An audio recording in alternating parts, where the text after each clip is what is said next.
गुलाब की मृत्यु हो चुकी थी और इस घटना को काफी वक्त गुजर चुका था, परंतु जो विवरण मुझे मेरे घर वालों से हासिल हुआ उससे यही महसूस हो रहा था कि शायद गुलाब की हत्या कर दी गई और उसका अंतिम संस्कार भी जल्दबाजी में कर दिया गया। संभव है हत्या करने के पश्चात पकड़े जाने का डर रहा हो, इसलिए जल्दी से शव को समाप्त कर दिया गया हो।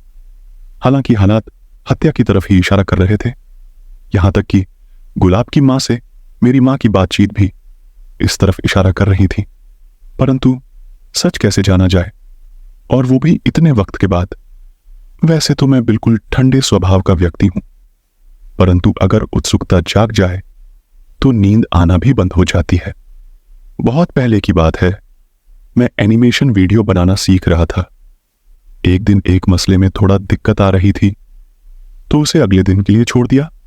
खाना खाते वक्त आइडिया दिमाग में आया और फिर रात तकरीबन 2 बजे तक काम समाप्त करके ही सोने गया, परंतु सो नहीं पाया और एक बार फिर से उठकर एनिमेशन वीडियो चलाकर देखा और फाइनल करके ही शांति हासिल हुई। कई बार ऐसा हो चुका है, जब किसी काम में दिमाग अटक जाए तो नींद तक गायब हो जाती है। गुलाब की हत्या भी दिमाग के किसी कोने में अटक गया। रहस्य कैसे हल किया जाए मुझे पता नहीं, लिहाजा सीधे बहन से ही बात करने का निश्चय करके उसके शहर की तरफ रवाना हो गया। हालांकि उम्मीद कम थी बहन से कोई सही जवाब मिलेगा, परंतु फिर भी शांति के लिए जाना और पूछना जरूरी हो गया था। यह अपेक्षा करना कि बहन से पूछा जाएगा और वो सच बता देगी, अपने आप में मूर्खतापूर्ण विचार था, परंतु फिर भी मैं पूछने के लिए पहुंच गया। कहना मुश्किल है कि पूछने से पहले मेरी तरफ से कितनी मेहनत लगी, परंतु जवाब वैसा ही मिला जैसा कि अपेक्षित था। बहन ने हत्या से स्पष्ट इनकार कर दिया, परंतु उसने जो कहानी सुनाई उससे आगे बढ़ने का रास्ता अवश्य खुल गया। बहन के मुताबिक बेशक गुलाब और उसके संबंध तनावपूर्ण थे, परंतु वो हत्या कर ही नहीं सकती थी क्योंकि उसके पास आर्थिक साधन नहीं थे। गुलाब के पास कोई संचित संपत्ति नहीं थी। वो तो गुलाब की मेहनत के दम पर घर चला रहे थे। ऐसे में गुलाब के ना रहने से उसके आजीविका के साधन बंद हो जाते। परंतु इस तर्क में विशेष दम नहीं दिखता, क्योंकि आक्रोश की स्थिति में व्यक्ति सोचने समझने की क्षमता खो देता है।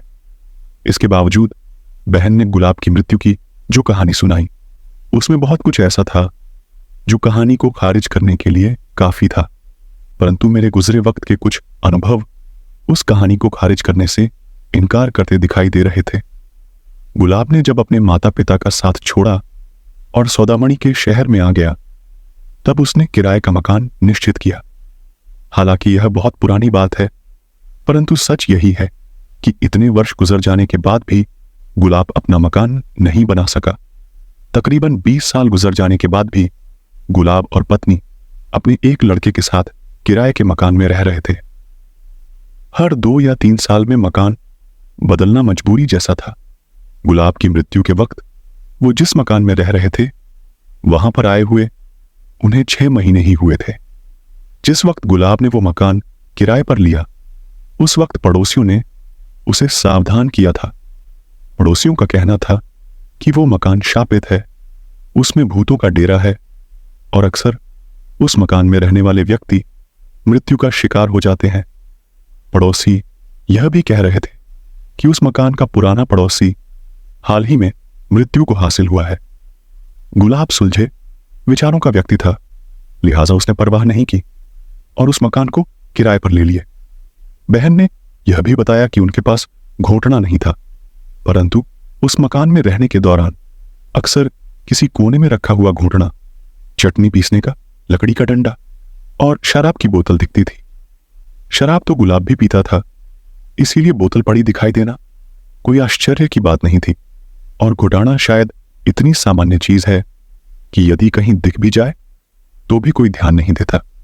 बहन से यह भी पता चला कि पुराना किराएदार जिसकी मृत्यु उस घर में हुई थी, उसके शरीर पर भी मारपीट और गला दबाने के निशान थे, ठीक वैसे ही जैसे गुलाब के शव पर थे। सुनने में बड़ा अजीब सा किस्सा है और ऐसा लगता है कि हत्या के वक्त शरीर पर जो निशान बने उसके विषय में सवाल उठा तो एक किस्सा सुना दिया गया। संभवतया कोई भी इस कहानी को पहली नजर में ही खारिज कर देगा। मेरे लिए गुजरे कल में घटी कुछ घटनाओं के कारण कहानी को सिरे से खारिज कर पाना संभव नहीं था। कई वर्ष पहले मैं एक ऐसे मकान में रहता था जहां पर मुझे सपने आते थे और चंद रोज में ही सपने सच हो जाते। ऐसा एक बार या दो बार नहीं, बल्कि लगातार हो रहा था। लगभग हर सप्ताह मैंने उस मकान को छोड़ने का प्रयास भी किया, यहां तक कि मैंने दूसरा मकान फाइनल करके एडवांस किराया भी दे दिया, परंतु फिर भी मैं उस मकान को छोड़ नहीं पाया। कोई ना कोई बाधा लगातार आती रही, यहां तक कि 2 बार मेरा फाइनल किया, दूसरे मकान का एडवांस किराया डूब भी गया, परंतु मैं उस मकान को खाली नहीं कर सका। कई सालों के बाद आखिर मकान मालिक ने मुझे खाली करने का अल्टीमेटम दिया, और तब मुझे पहले से मालूम था, क्योंकि सप्ताह भर पहले ही सपने में देख चुका था, लिहाजा मकान तलाश कर चुका था। और जब मकान मालिक ने खाली करने का अल्टीमेटम दिया तो मैंने बिना वक्त मांगे ही खाली करने की तारीख बता दी। 1 सप्ताह बाद खाली कर भी दिया। मकान की तारीख से 2 दिन पहले ही खाली करना पड़ा, क्योंकि पिछली रात ही मैंने एक विचित्र प्राणी को आमने सामने देखा, और मैं उस विचित्र प्राणी को भूत के अलावा और कुछ नहीं कह सकता। पूरा वर्णन एक अन्य कहानी भूत में है। अब क्योंकि मैं भूत को आमने सामने देख चुका हूं और एक तरीके से सालों तक भूत के साथ रह भी चुका हूं, तो मेरे लिए कहानी को सिरे से खारिज कर पाना संभव नहीं था। अच्छी बात यह थी कि अब मेरे सामने एक कहानी थी जिसे चेक करने के कई साधन मौजूद थे, जैसे कि मैं पड़ोसियों से बातचीत कर सकता था, पुराने किराएदार की परिवार वालों से मिल सकता था और जान सकता था कि उसकी मृत्यु कैसे हुई, और सबसे महत्वपूर्ण घोटाना और शराब की बोतल का दिखाई देना तो संभव है, और भी लोगों ने देखा है। यह महत्वपूर्ण लगा क्योंकि गुलाब की लाश के पास भी लोगों ने घोंटना और शराब की बोतल देखी थी। काफी भाग दौड़ करनी पड़ी, पड़ोसियों से मुलाकात भी को, और उन लोगों से कहानी के कई सारे वर्जन सुनने को मिले, परंतु सभी वर्जन में एक बात कॉमन दिखाई दी कि उस मकान में पिछले 4 किराएदार मर चुके हैं।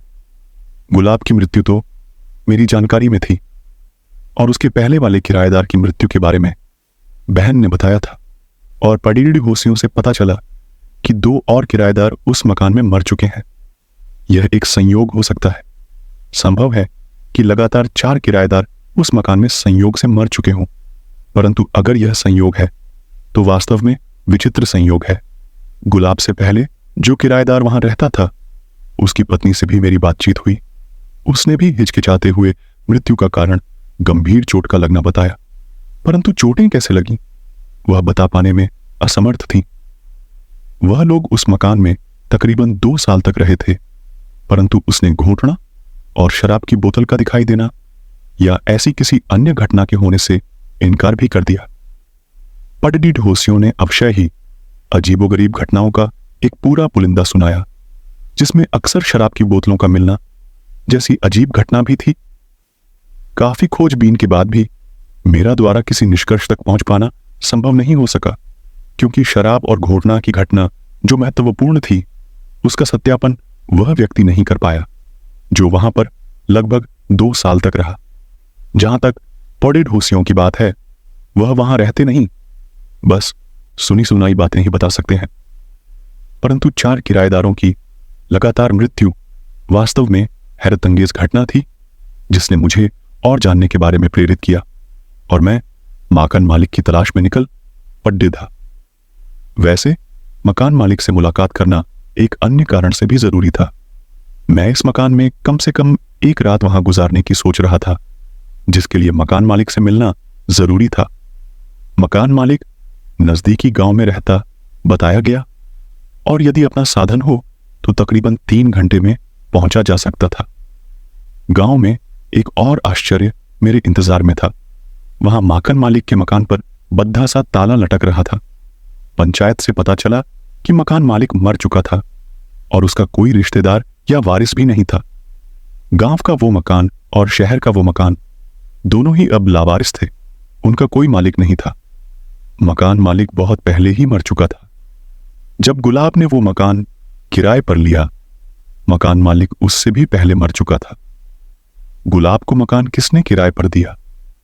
क्या गुलाब वहां बिना किराया दिए ही रह रहा था? कहीं ऐसा तो नहीं कि मैं ही गलत जगह पहुंच गया हूं और वास्तव में गांव का वो मर चुका व्यक्ति और शहर वाला मकान मालिक अलग अलग व्यक्ति हो? कहना मुश्किल है, परंतु ना तो मकान मालिक मुझे मिला और न ही मैं बिना किसी की इजाजत के वहां रात गुजारने की हिम्मत ही जुटा पाया। शायद उस मकान में कोई नया किराएदार आए, तब कुछ नया पता चल सके।